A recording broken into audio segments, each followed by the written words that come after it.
Assalamualaikum warahmatullahi wabarakatuh. Perkenalkan, nama saya Afifah Puspita Damayanti dengan nomor induk mahasiswa 1902604. Di video kali ini, saya akan membahas mengenai apa itu bisnis informasi, dan saya akan memberikan salah satu contoh perusahaan yang menjalankan bisnis informasi. Di sini saya akan membahas atau menjelaskan mengenai apa itu bisnis informasi. Sebelum mengetahui apa itu bisnis informasi, pertama-tama kita harus mengetahui apa itu bisnis dan apa itu informasi. Bisnis yaitu suatu kegiatan organisasi barang dan jasa yang bertujuan untuk mendapatkan keuntungan. Ada 6 unsur dalam sumber daya organisasi yang dibutuhkan, yaitu man, money, machine, material, method, and market. 6 unsur tersebut biasanya disebut dengan 6M. Lalu, apa itu informasi? Sebelum mengetahui informasi, kita harus mengetahui dulu apa itu data. Data yaitu sekumpulan sesuatu kejadian, aktivitas, dan transaksi yang dicatat, diklasifikasikan, dan disimpan, tetapi tidak mengarah pada satu makna tertentu. Maka informasi yaitu data yang telah disusun sehingga dapat memberi arti dan nilai bagi para penerimanya atau yang membutuhkan. Suatu informasi ada tahapan yang harus dilakukan, yaitu yang pertama mengumpulkan data, lalu data tersebut diproses, dan data yang telah diproses tersebut maka menghasilkanlah suatu informasi. Maka bisnis informasi merupakan suatu kegiatan yang mencari keuntungan dengan memberikan barang atau jasa kepada pihak lain dengan bantuan teknologi. Di bisnis informasi mereka memberikan informasi, bukan memberikan barang atau jasa seperti baju atau makanan dan minuman, sedangkan jasa seperti salon atau wedding organisasi. Di sini bisnis informasi mereka memberikan sebuah informasi yang dibutuhkan oleh pihak lain dengan bantuan teknologi seperti gadget. Dengan menggunakan website, mereka memberikan informasi kepada pihak yang membutuhkan tersebut. Pada zaman sekarang ini banyak sekali generasi muda yang melakukan atau membuat suatu bisnis. Mereka beranggapan bahwa bisnis tersebut menguntungkan bagi mereka jika bisnis tersebut sudah sukses, juga memberikan sebuah tantangan yang lebih untuk mereka dalam melakukan suatu organisasi. Lalu faktor-faktor yang mendorong munculnya bisnis informasi di sini, yang pertama yaitu para pembisnis dan konsumen pada umumnya membutuhkan informasi yang disediakan dalam format yang nyaman untuk dibaca. Yang kedua, teknologi informasi dan internet menjadikan pertukaran informasi menjadi mudah dan cepat. Di bisnis informasi sini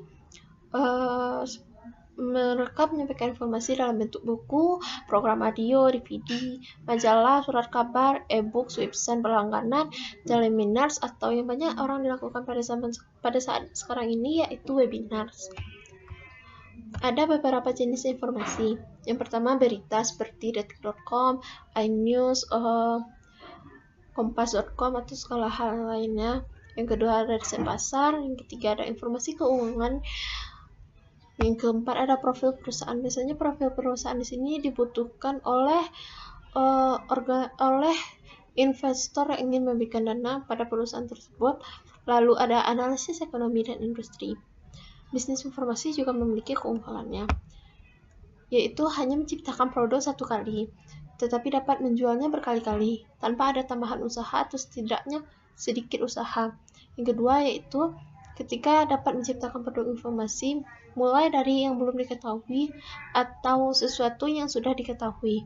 Yang ketiga, pembeli produk informasi akan memilih lebih, artinya sangat mungkin bagi mereka meminta jasa kita, menjadikan kita seorang ahli dalam bidang tersebut.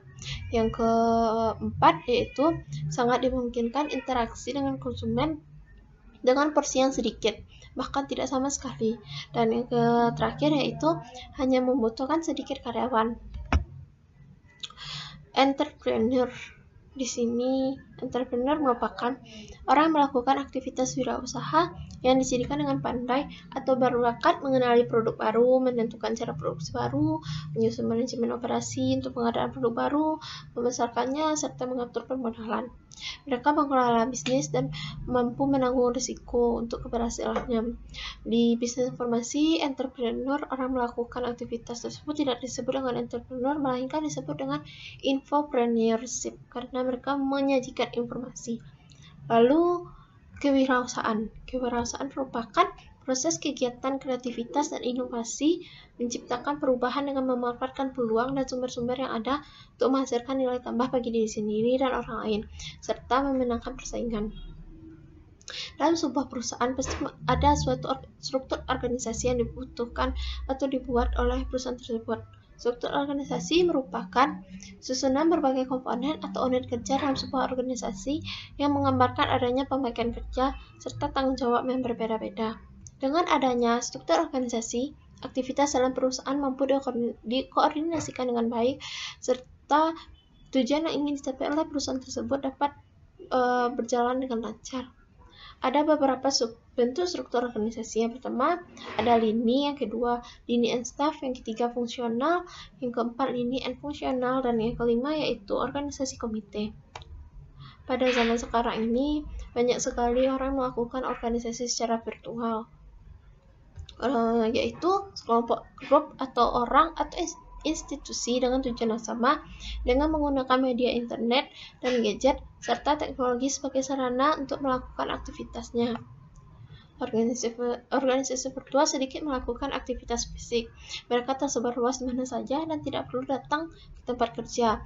Banyak orang sekarang ini menggunakan aplikasi seperti Zoom atau Google Meet untuk melakukan rapat atau kegiatan lainnya, karena tidak bisa langsung datang ke tempat kerja. Maka mereka lebih banyak menggunakan organisasi secara virtual. Lalu pemasaran. Pemasaran dibutuhkan dalam sebuah bisnis agar bisnis tersebut dapat memberikan keuntungan bagi mereka. Ada beberapa hal yang penting dalam promosi. Promosi dalam pemasaran ada berbagai macam, yaitu cold marketing, online marketing, close rates marketing, call to action marketing, email marketing, augmented reality marketing, content marketing, search engine marketing, social media marketing, dan inbound marketing. Biasa dilihat dari 10 promosi di sini, masyarakat atau para pengusaha lebih banyak menggunakan sosial media marketing sebagai media promosi mereka dalam memberikan informasi mengenai apa bisnis yang mereka jalankan. Mereka lebih banyak menggunakan sosial media untuk melakukan promosi seperti yang ada di Facebook, Instagram, atau Twitter, dan lain-lain hal. Dan selanjutnya, suatu wirausahawan harus mengetahui perilaku konsumen. Ada beberapa faktor yang menentukan perilaku konsumen, yaitu faktor budaya, sosial, pribadi, dan psikologi. Perilaku konsumen ada dua ciri yang bersifat rasional dan irasional. Perilaku konsumen di sini sangat dibutuhkan untuk menentukan usaha kita tersebut dapat diterima oleh konsumen. Lalu distribusi. Distribusi ada 5 strategi distribusi produk, yaitu strategi retail, distributor, strategi sales, strategi website, dan fulfillment orders. Kalau di bisnis informasi lebih menggunakan strategi website dalam menyampaikan usaha yang mereka jalankan. Lalu ada 4 hal yang diperlukan di marketing mix atau bauran pemasaran. Yang pertama, produk, price, plus, promotion. 4 hal ini sangat diperlukan dalam sebuah bisnis yang akan dijalankan. Dan ini saja yang dapat saya sampaikan, materi yang dapat saya sampaikan.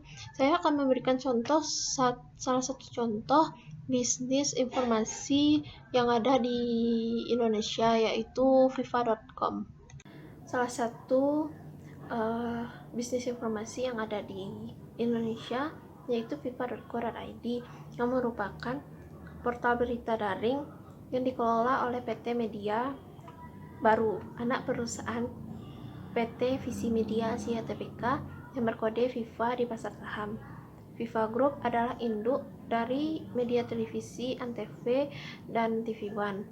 Pada mereka diluncurkan FIFA.co.id ini diluncurkan pada tahun 2008. Sebelumnya dinamakan dengan fifanews.com. Meski baru diluncurkan pada tahun 2008, mereka langsung mencuri perhatian dan langsung menjadi nomor satu portal berita dengan lembaga pengukuran dan pemeringkat efektif measure dan berada nomor 2 berdasarkan alexa.com. Pada tahun 2012, fifanews.com berubah nama menjadi fifa.co.id. Perubahan domain dari nama tersebut bertujuan agar FIFA tidak sekedar menjadi sebuah portal berita saja, namun juga portal yang menghadirkan konten berbasis user generated content, hiburan, lifestyle yang disukai perempuan, serta marketplace. Situs-situs yang terdapat pada fifa.co.id ini yaitu FIFA News. FIFA News yaitu berisi informasi tentang peristiwa baik dari Nusantara maupun mancanegara, politik, ekonomi, bisnis, olahraga, iptek, otomotif, wawancara, ataupun fokus dan sorot. Yang kedua ada FIFA Bola, mengenai tentang sepak bola dan tim favorit, klasemen, live calls, foto dan video jalannya pertandingan sepak bola yang berhubungan dengan sepak bola saja.